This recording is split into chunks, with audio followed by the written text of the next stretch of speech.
All right. So as I was saying, so when the ice, both water ice and frozen carbon dioxide, also known as dry ice, sublimate when it's the summertime, it turns directly into a gas, and that gas goes up into the atmosphere. So roughly 15% of Mars's atmosphere is this vaporized ice. On average, right? Because at one point it's going to be the South Pole doing it, the other time it's going to be the North Pole that's sublimating. All right. Mars's seasons are a combination of effects of the axial tilt, like the Earth's. Remember, I mentioned it. Mars is tilted currently by about 25 degrees. Now, here's the other thing about Mars that's a little different than the Earth. Of course, the Earth, all the planets travel in elliptical orbits, which mean they get a little closer and a little further from the sun. But Mars is actually does that a little bit more than like the difference between getting close to the sun and further from the sun is a little more extreme for Mars. I mean, it's not, it's yeah. Anyhow, it's got a higher eccentricity is another. If you've had the lab on Kepler's first law yet, which you probably have by now, you learned that the eccentricity is, if it's 0, it's a perfect circle, and if it's 1, it's the most extreme ellipse you can have. So a number like zero point 0.2 is actually pretty elliptical as far as planets go. I mean, when you get to comets and stuff, you get up into an eccentricity of about 0.7, or sometimes even more. All right, so the warmer southern summers and colder winters shows that the southern ice cap changes. We saw that much more dramatically, right? Going from 5,000 kilometers to, I think it was 350. Also, the gravitational effects of Jupiter, right? So think about it. As far as the planets go, you've got Earth and then Mars. Of course, there's Mercury and Venus before that, but you get Mars, and then there's a gap, right? And that gap, by the way, we'll talk about much more. That gap is called the asteroid belt, the main asteroid belt, right? So the main asteroid belt, and then comes Jupiter. But Jupiter is so massive that it can really affect, in other words, when Mars is on the same side of the sun as Jupiter, that actually affects the orbit of Mars a little bit. All right. Even large asteroids can affect, and there are actually some asteroids that are, almost planets. Well, like large moons. Let's put it that way. There's like 3 of them that are the size of large moons. So Mars's tilt. It turns out that as we've studied this, it actually varies between 0 degrees and right now it's at 25 degrees, but it can vary as far as 60 degrees. So that you're talking about an extreme variation over the course of tens of billions of years. This is another feature on Mars that's showing that the wind can form these dunes that are seen in the deserts of Mars. This is an interesting feature that So, for example, if we looked at the Earth where there were dried up riverbeds or something like that, you get these same shapes, and of course we do comparative geology, and it seems like there you get these same shapes on Mars. More than likely there was running water here on the surface of Mars. We don't find the running water now, but especially like these teardrop shapes. That's a good indicator that there was once running water, and we see this even these little marks right here. That also indicates that there was once running water. This is not water right This is this frozen carbon dioxide, dry ice. But inside of this crater, right? So this might have even been a lake at one time, in the distant past.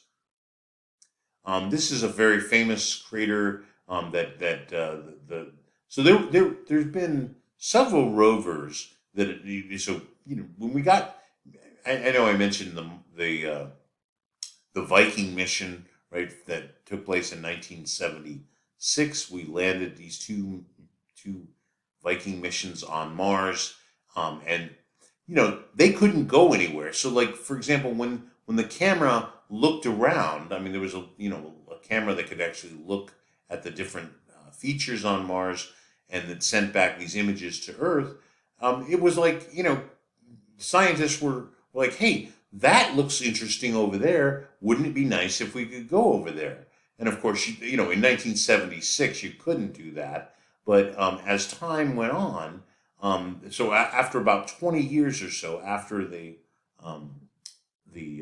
Viking mission, NASA started to design a rover, right? And they sent a mission called Pathfinder, where there was actually a tiny little rover called Sojourner. All right, we'll see a picture of it here in just a little bit. But this particular crater was explored by the rover called Opportunity. There were twin rovers, Spirit and Opportunity. They're both they don't work anymore. They worked for many, many years. Spirit did not work as well as Opportunity. Opportunity was a very, very good robotic rover. At any rate, this gave us lots and lots of information about what's underneath the surface. And the reason that we look at these craters is because if we can look into the side of the crater, you can see what's going on right underneath the surface, or you go down further into the crater, you're further down. In other words, you don't have to drill, a hole that is tens of meters down. Whereas you get down into the bottom of the crater and you just drill into the side, you're already several tens of meters down. All right, this is an image from a spacecraft called Global Surveyor, and this is showing that this is even more evidence that there was once running water on Mars. There's no green on Mars, by the way. This is just showing. This is actually one of the newest rovers. This is called the Perseverance rover. This is where it landed. So the reason that it landed here, and I think this is, if I remember correctly, this is Jezero crater. And so Perseverance is exploring that. Perseverance has a little helicopter. It's actually more like a drone that is flying along, and that's actually the first time a drone has flown on another planet, and so the drone flies along, and then these rovers are really, really slow, like unbelievably slow. So the helicopter, I'm using the terms interchangeably, flies to where the rover is going to be. It sits there and waits. It recharges its batteries, and then when the rover gets there, it'll lift off again. And there's if you go on the internet and you look up Perseverance rover, and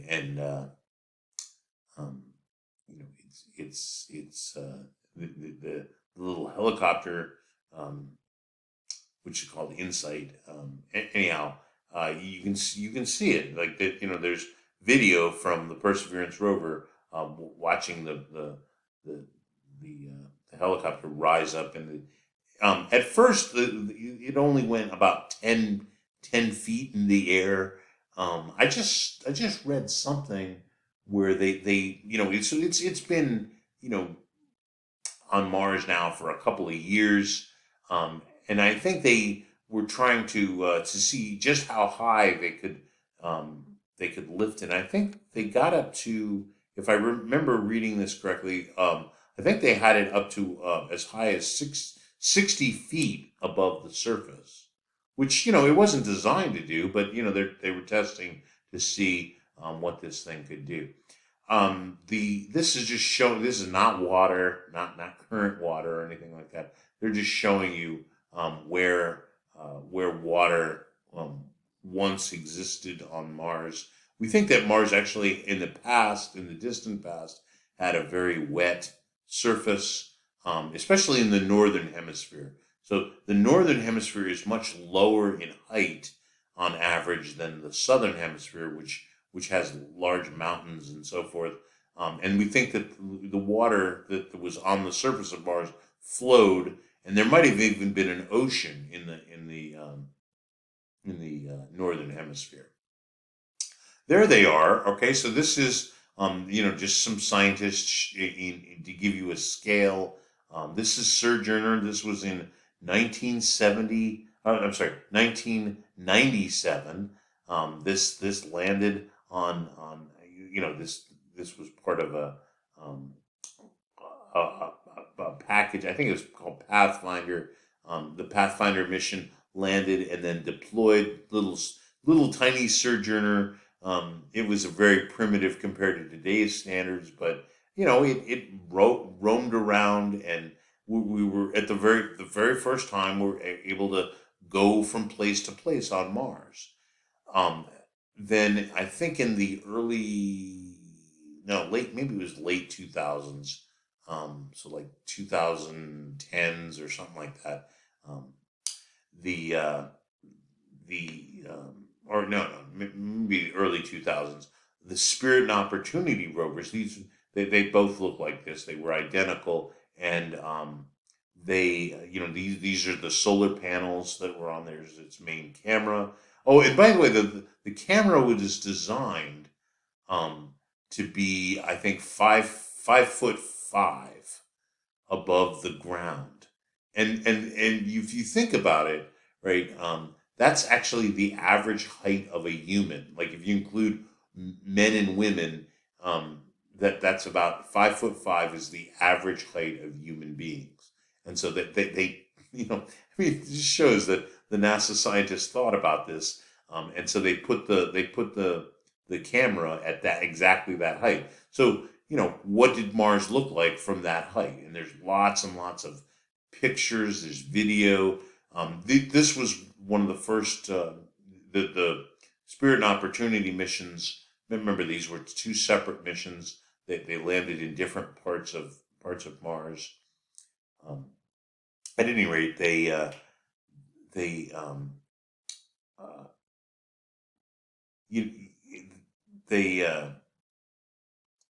hold on. Sorry, I lost my train of thought there. So anyhow, the Spirit and Opportunity missions were twin missions. They landed in different locations on Mars, very, very far apart, as a matter of fact. They lasted for years and years. Opportunity lasted longer than Spirit, but they're both defunct now. They died out long ago. The newer missions, Curiosity came next. These are both, so they both look like this. Curiosity, and the next one was called Perseverance. Now, Perseverance was special in that it had a little a drone, a helicopter that basically flew around on Mars and was actually independent. It could fly. It never flew too far from the Perseverance rover. And the mission for the helicopter was extended. At first, it was only supposed to follow the rover around for 30 days, but then it was so successful that NASA decided to keep it going, and so a couple of years later, it's still in operation. And that's one of the things about it.